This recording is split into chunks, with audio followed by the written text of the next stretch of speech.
I'm Bo Snyder, and I help doctors get their patients to love them. Or if you're more of a numbers person, I help doctors ramp up their patient satisfaction scores to really high levels.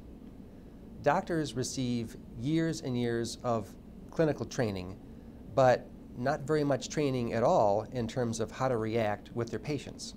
But more and more doctors and groups are coming to the realization that this is something important and they should work on. More are investing in data to measure it, and they're investing in coaching to help doctors improve how they relate to patients. And the good news is that this does not take years and years to make improvements. Many can make improvements in just a few months. I'd like to make a few observations now about coaching doctors to do better relating to their patients. First, when I coach doctors, I don't try to change who they are.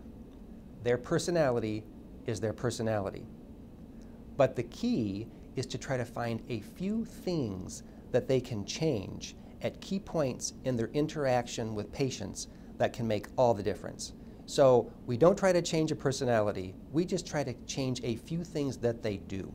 Second, everyone is different. There's no cookie cutter approach to this. It's not like you can download a magic list of 25 things from the internet to begin working on. Everybody has strengths, and almost everybody has certain opportunities. The key is to figure out what the biggest opportunities are for each specific doctor, so they have a manageable list of things to work on. And one of the most fun parts of working with doctors on this is negotiating with them so that we both agree on what the biggest opportunities are. And third, one or two opportunities are more powerful than a dozen of them. If you have one thing that you're going to focus on, you can follow through and do it. If you have a dozen things, oftentimes focus is lost and you don't do any of them.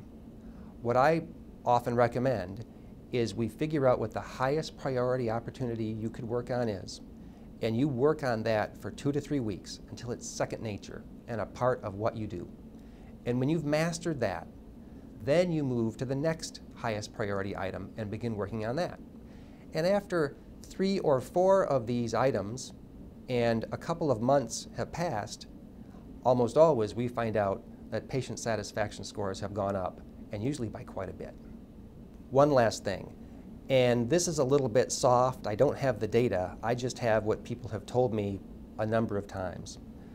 After I work with the group, and they've had 2 or 3 months to make the changes, I'll touch base with them. And what I've been told by physicians and by the people that work with them is that we have much more satisfied doctors.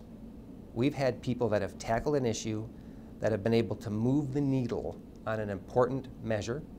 They've also had more patients tell them how satisfied they are. These are physicians who are more prideful of the job that they're doing, and they're more motivated to tackle the next challenge.